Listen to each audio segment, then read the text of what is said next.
In the heart of Mbale, a village surrounded by endless plains kissed by the sun, the stillness of the night was broken by a piercing cry. It was not the sound of danger or sorrow, but the unmistakable wail of new life. Word traveled faster than the evening wind, weaving through straw-thatched huts and echoing in the courtyards. Villagers left their tasks, abandoning pots of simmering stews and unfinished tales by the fire, and hurried toward the small hut of Nemoya, the midwife revered across the region. The elders leaned on their canes, murmuring prayers, while younger men and women whispered to one another, their eyes wide with curiosity and unease. Something extraordinary had happened. A child had been born, one unlike any they had ever known. Inside the dimly lit hut, the air was thick with a mingling sense of earth, herbs, and the faint metallic tang of birth. Ayana, the mother, lay on a mat of woven reeds, her face glistening with sweat. Her breaths came shallow and rapid, yet her arms cradled her newborn with a tenderness that defied her exhaustion.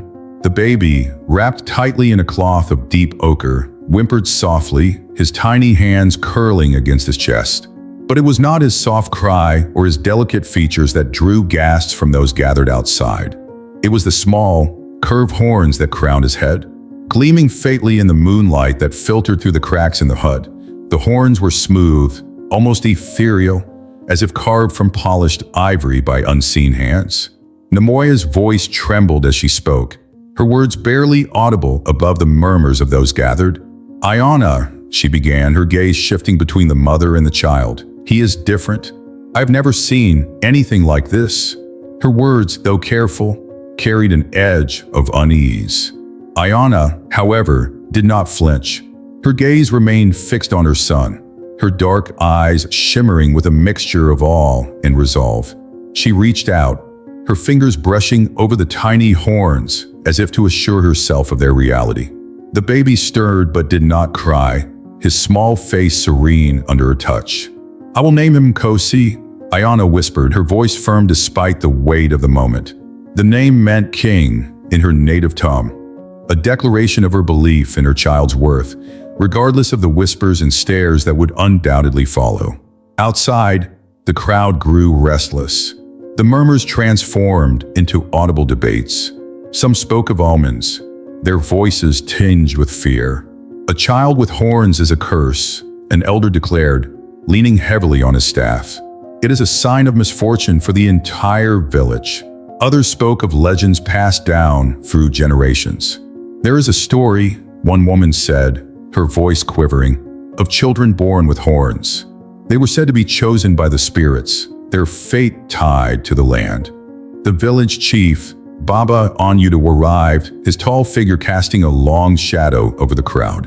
His presence silenced the debates, though his expression betrayed the same uncertainty etched on the faces of those around him. He entered the hut without a word, his eyes narrowing as they fell upon Kosi. "Ayana," he began, his tone measured, "you must understand the burden this child brings.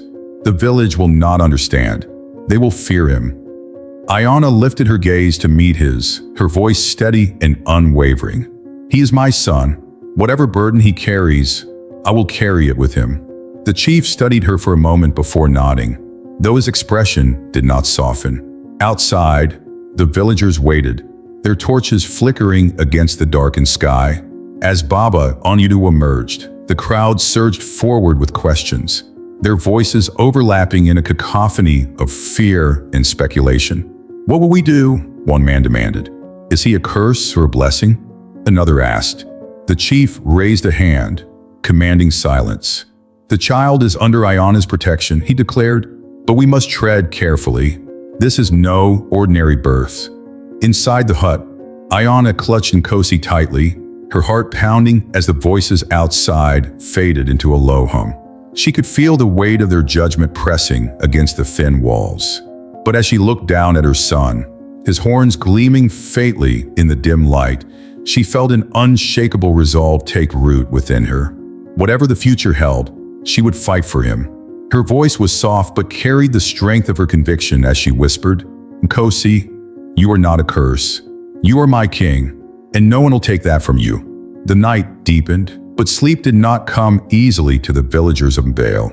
Whispers of prophecies, curses, and divine intervention filled the air, entwining with the distant cries of hyenas and the rustle of the wind through the acacia trees. In the days to come, the story of Nkosi's birth would spread far beyond the village, carried by travelers and traders, weaving its way into the fabric of the region's lore. But for Ayana, the world had narrowed to the tiny life in her arms. As she watched him drift into a peaceful slumber, she vowed to shield him from the storm that was already brewing. Little did she know, this was only the beginning of a journey that would test not only her strength, but the very fabric of her beliefs in the unity of her people. Ayana was a woman molded by resilience. Life in Mbale had never been kind to her, yet she had learned to navigate its challenges with quiet strength. As the village healer, she had earned the respect of many, though whispers of envy often followed her.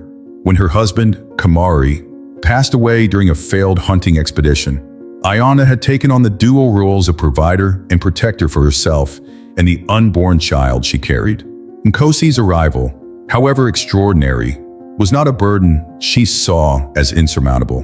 To her, the horns that crowned his small head were not a curse, but a mystery waiting to unfold, a part of her son's destiny that she was determined to defend at any cost. The days following Nkosi's birth were fraught with tension. Villagers who had once sought Ayana's healing touch now avoided her. When she walked to the market, carrying Nkosi wrapped tightly in a patterned cloth, the usual greetings were replaced by furtive glances and murmurs. Children clung to their mothers, peering curiously at the bundle in her arms. Ayana kept her head high, her expression calm, but inside, her heart ached. She had not expected to feel so isolated in a place she had always called home. It wasn't long before the whispers turned into open accusations. A village meeting was called in the central square, where disputes and celebrations alike were usually handled. Baba Idol, the chief, stood at the center of the gathering, his weathered face a mask of seriousness. The villagers formed a loose circle around him, their expressions ranging from curiosity to outright fear. Ayana, holding Nkosi close to her chest, stood just outside the circle, her pulse quickening as the chief began to speak. People of Mbale, Baba Onidu began, his deep voice carrying authority. We have always relied on unity and tradition to guide us. But today, we face an unusual situation, one that could bring either blessings or calamity. A child has been born among us who defies the natural order. This child bears horns. Gasps rippled through the crowd, though the information was not new. The chief's words seemed to give weight to the fears many had harbored in silence. Ayana stepped forward, her voice cutting through the murmurs. Nkosi is not unnatural, she said, her tone steady but laced with emotion. He is my son, and he is a child of this village just like any other. Whatever purpose his horns serve, they do not make him a threat. Baba Onidu turned to face her, his brow furrowing. Ayana, he said, his voice softer now, you must understand the burden this place is on us all. The people are afraid. Horns have long been a sign of the spirit's intervention. If this is a warning, we must tread carefully. A murmur of agreement rose from the crowd, but Ayana stood firm. Her voice grew louder, fueled by a mix of anger and desperation. If the spirits gave my son horns, then it is not for us to fear, it is for us to understand. Nkosi is not a curse, he is a gift, and I will not allow anyone to treat him as less. Her words hung in the air, met with silence that felt like an eternity. Finally, a woman from the crowd, Zabida, Ayana's childhood friend, stepped forward hesitantly. Ayana, she began, her voice shaking, I do not believe Nkosi is evil, but the stories, they say that such children bring great trials. Are you prepared for what may come? Ayana met Zabida's gaze, her eyes unwavering. I have faced loss. I have faced loneliness. I will face whatever comes to protect my son.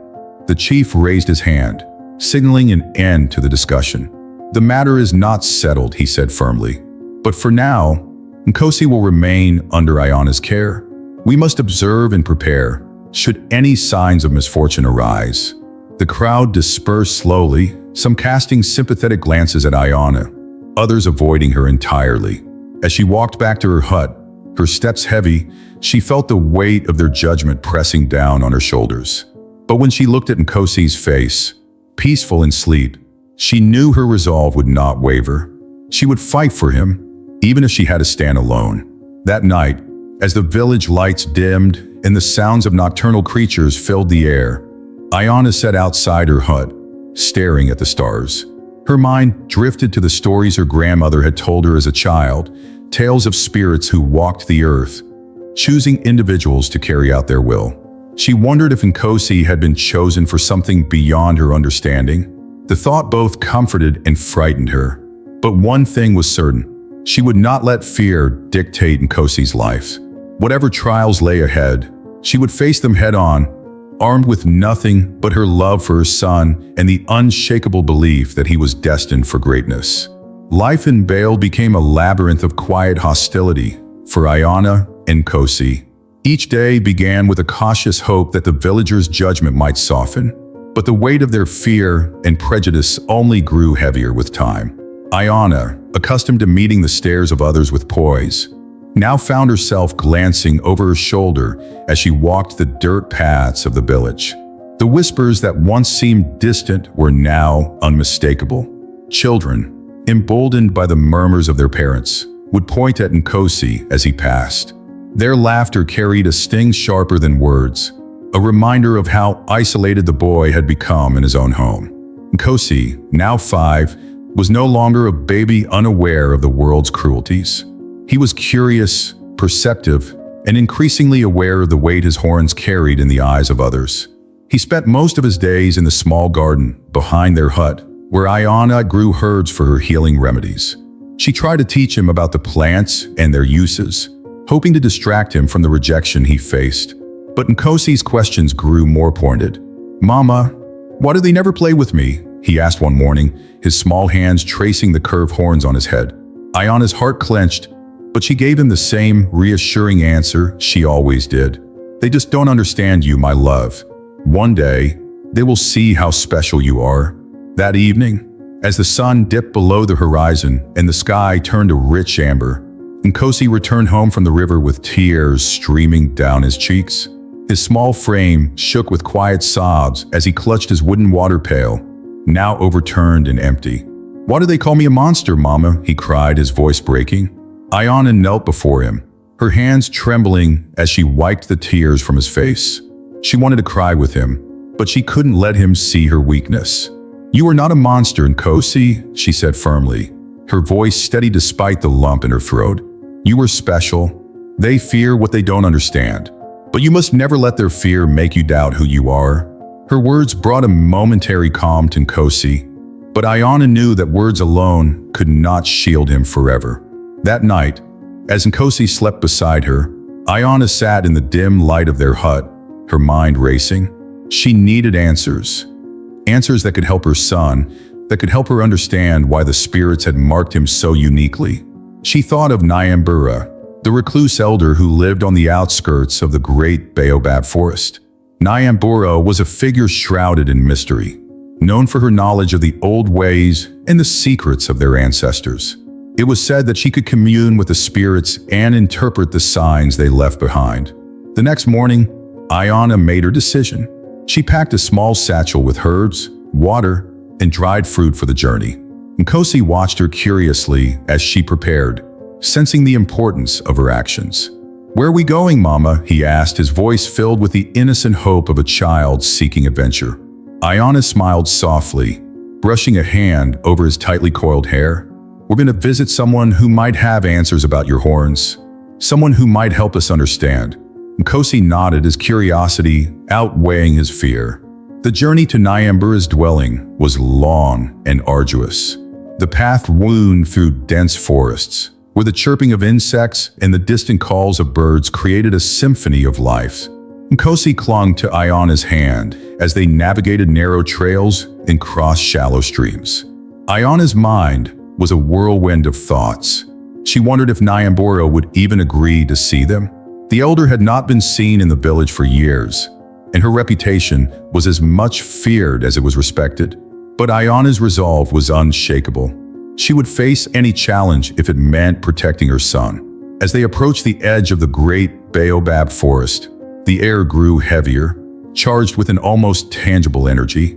The ancient trees towered above them, their massive trunks etched with the scars of time. Iona paused for a moment, taking in the sight of Nyambura's dwelling in the distance.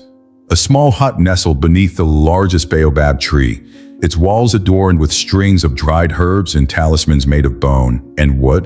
Nkosi tightened his grip on her hand, his wide eyes reflecting both fear and wonder.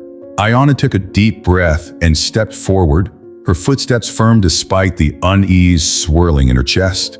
She had no idea what awaited them in that hut, but she knew that the answers Nyambura held could change everything. As they drew closer, the faint scent of burning sage reached their noses, mingling with the earthy aroma of the forest. Iona knocked on the door, her heart pounding as she waited for a response.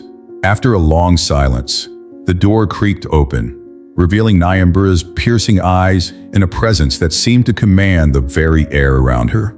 "You've come seeking answers," Nyambura said, her voice low and laden with an authority that made Iona's knees feel weak. Iona nodded, her voice steady despite the storm of emotions inside her. "My son, he was born with horns. I need to know what it means."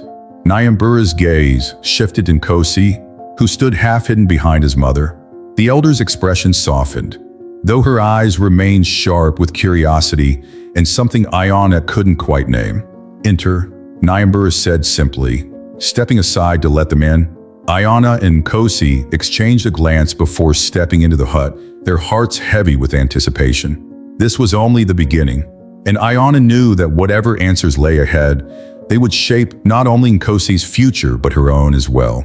Nyambura's hut exuded an ancient energy, as though the air itself carried whispers from generations long past. The walls were adorned with talismans made from bones, beads, and dried leaves, each one a silent testament to the elder's connection to the spiritual world. A faint scent of burning sage filled the room, mingling with the earthy aroma of the forest outside. Iona sat quietly on a woven mat, her son Nkosi nestled by her side, his wide eyes absorbing every detail. The boy's horns, so often the source of fear and ridicule, seemed to gleam faintly under the dim light of the fire that crackled in the hearth. Nyambura moved with deliberate grace, her bony fingers tracing patterns in the ash of a shallow bowl. Her eyes, sharp despite her age, studied Nkosi with an intensity that made Iona's heart race. The elder's silence felt heavy, laden with unspoken truths. After what felt like hours, Nyambura finally spoke, her voice low and rhythmic, as though each word carried the weight of 1,000 stories. "The child is marked," she said, her gaze never leaving Nkosi. "His horns are not a deformity. They are a sign, a calling." Iona leaned forward, her breath catching in her throat. "What does it mean? Why was he born like this?" Her voice trembled, a mixture of hope and fear. Nyambura closed her eyes, reaching for a small pouch filled with powders and herbs. She sprinkled the contents into the fire, and the flames leapt higher, casting shifting shadows on the walls. The elder began to hum a low, mournful melody, her voice blending with the crackling fire. The room seemed to grow warmer, the air thick with an almost tangible energy. Nkosi clung to his mother's arm, his small hands trembling, though his eyes never left Nyambura. After what felt like an eternity, Nyambura's hum ceased. She opened her eyes, now glistening with unshed tears, and spoke in a tone that carried both reverence and sorrow. "Long ago, before our villages were divided by fear and greed, there were children like him. They were called the Horn Guardians. The spirits of nature chose them, marking them with horns as a sign of their connection to the earth and its balance. These children had the ability to hear the voices of the wind, the whispers of the trees, and the cries of the rivers. They were protectors, mediators between the world of man and the world of spirits." Iona felt a swell of emotion rise within her. Her son, so often scorned and mocked, was part of something greater than she could have imagined.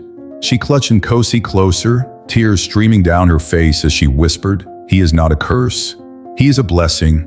But Nyambura's expression darkened, her eyes narrowing as she continued. "It is not so simple, child. The role of a guardian is not one of ease or joy.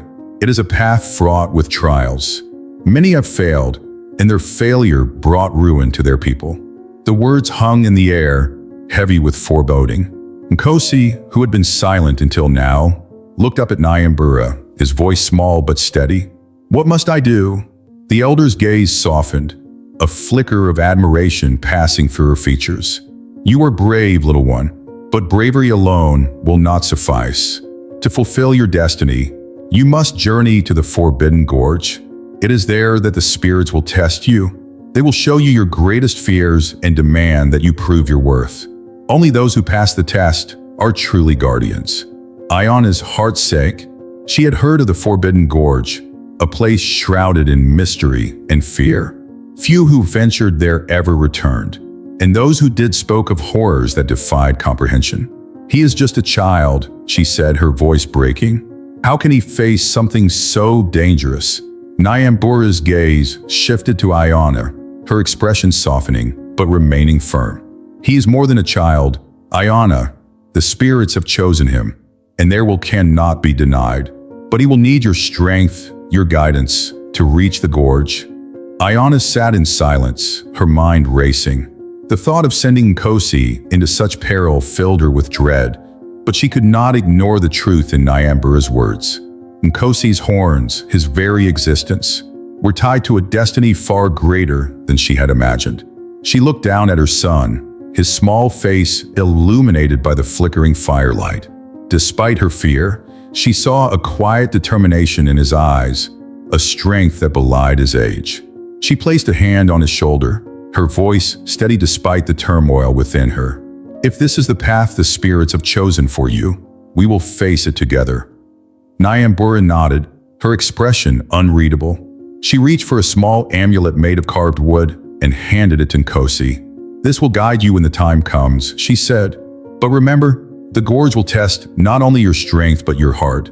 It will reveal who you truly are." As Iona and Nkosi prepared to leave, the elders' parting words echoed in their minds. "The balance of our land rests on your shoulders, child. May the spirits watch over you." The journey ahead was uncertain, but one thing was clear. Nkosi's destiny was no longer just his own.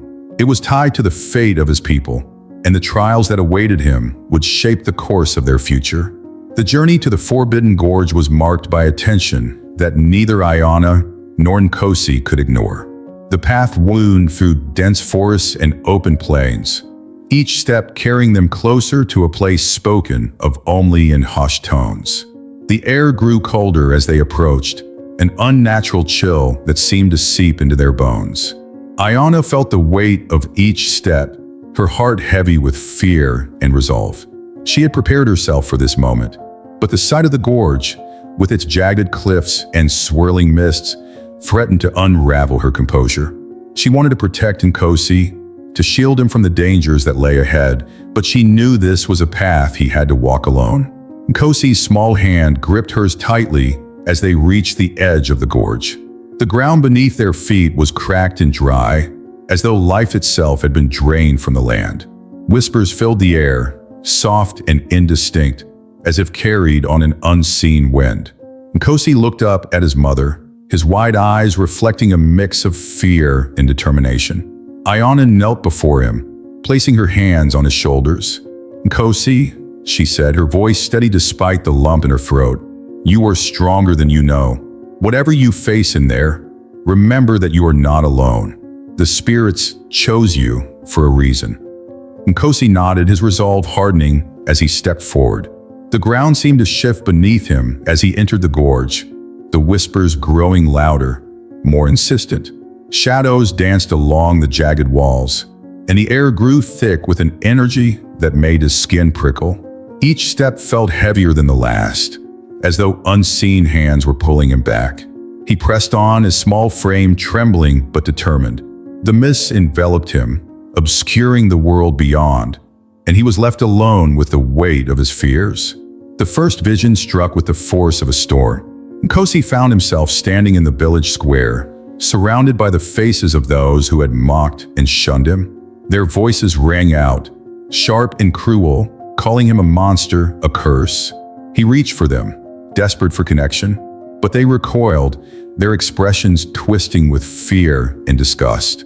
The pain of their rejection cut deep, threatening to overwhelm him. Tears streamed down his face as he whispered, "Why can't they see who I am?" The scene shifted, and he was alone in a vast, empty plain. The silence was deafening, the loneliness suffocating.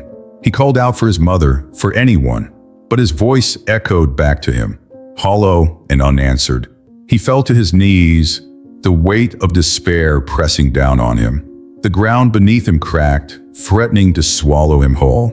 He closed his eyes, trembling, and the memory of his mother's voice broke through the darkness. "You are not a monster. You are special. They fear what they don't understand." The words ignited a spark within him. He opened his eyes, his tears replaced by a newfound determination. He reached out, placing his hands on the ground, and felt a surge of energy course through him. His horns began to glow, their light piercing through the mists. The whispers around him grew louder, shifting in tone from accusation to awe. The shadows retreated, replaced by shimmering forms that seemed to emerge from the very earth itself. The spirits of the land appeared before him, their shapes fluid and ever-changing. They radiated a warmth that pushed back the cold, their presence both comforting and humbling. One spirit, its form resembling a great tree with branches that stretched toward the heavens, spoke in a voice that resonated deep within Nkosi's chest. "Child of horns, you have faced the truth of your heart. You have seen the fears that bind you and found the courage to stand. You were the guardian, chosen to protect the balance of life." Nkosi rose to his feet, the glow of his horns illuminating the path before him. The spirits encircled him, their energy flowing into him like a river of light. He felt their strength, their wisdom, and their connection to the land.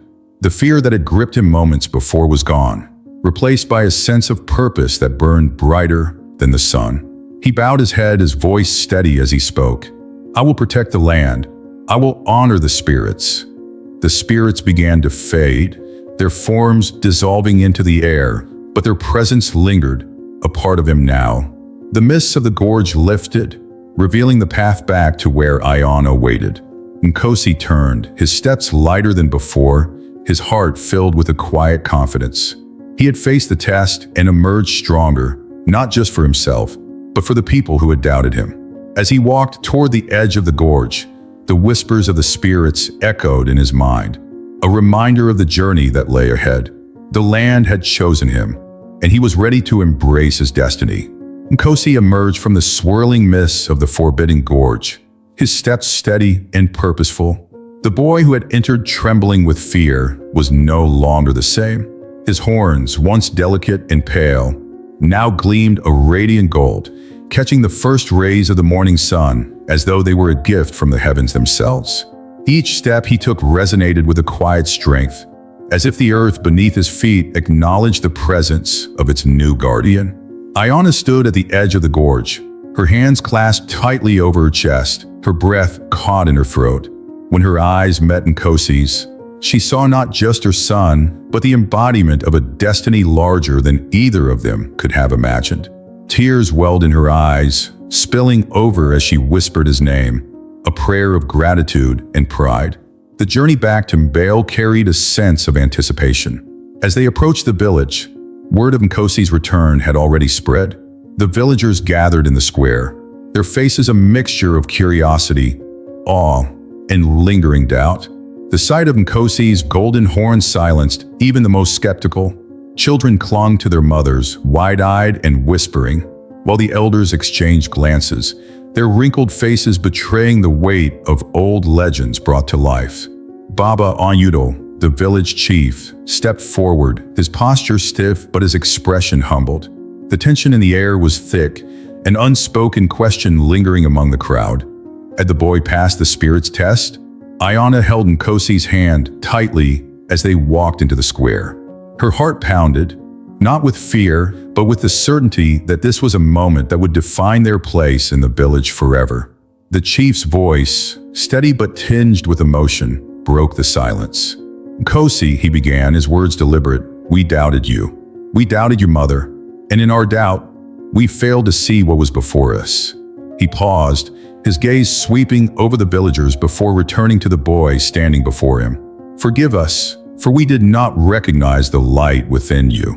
Nkosi, his small frame radiating a calm confidence, stepped forward.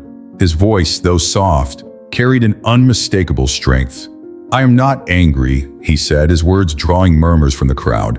"You were afraid, just as I was, but fear cannot guide us.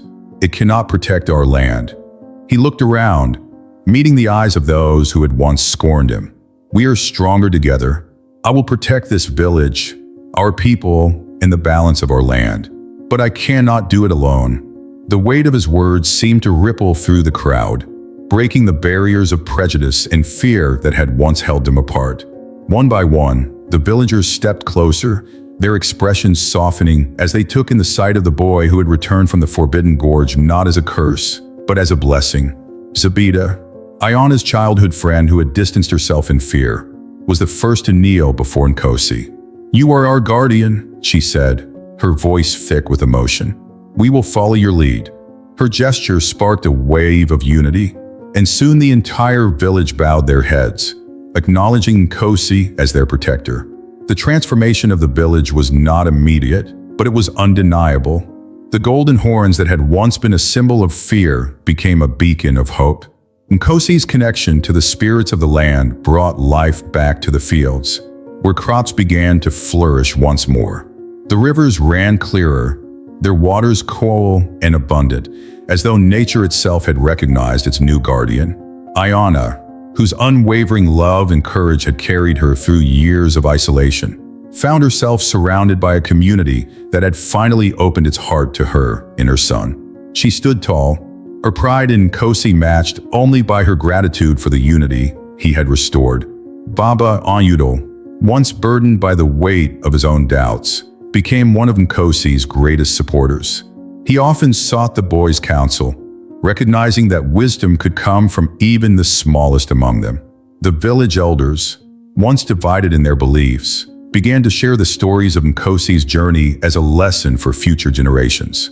"He is proof," one elder would say, "that the spirits do not choose lightly, and that courage, even in the face of fear, can transform the fate of an entire people." Nkosi, though celebrated, remained humble. He spent his days walking the land surrounding Baal, his golden horns gleaming in the sunlight as he listened to the whispers of the wind and the hum of the earth. He guided the villagers in planting new crops and protecting the forest, always mindful of the balance the spirits had entrusted him to maintain. Though still a child, he carried his responsibilities with a grace that inspired all who knew him. His mother's words, spoken in moments of doubt and pain, remained with him always. "You were not a monster. You were special." Those words had become the foundation of his strength, a reminder of the love that had carried him through his darkest trials. From that day forward, Nkosi's name became synonymous with resilience and unity. His horns, once the source of so much pain, became a symbol of hope and connection to the spirits that watched over their land. The villagers of Mbale, once fractured by fear, found strength in their newfound bond. Iona's unwavering love had not only saved her son, but had transformed a community, proving that even in the face of prejudice, compassion and courage could lead to something extraordinary. And as Nkosi stood at the edge of the village, watching the horizon with a quiet smile, he knew that his journey was far from over. But he was ready for whatever lay ahead, for he carried the strength of his people and the spirits within him. If you enjoyed this video, please help us grow by subscribing to this humble channel. And if you'd like to watch more videos like this, we prepared the next video especially for you. Click here to watch.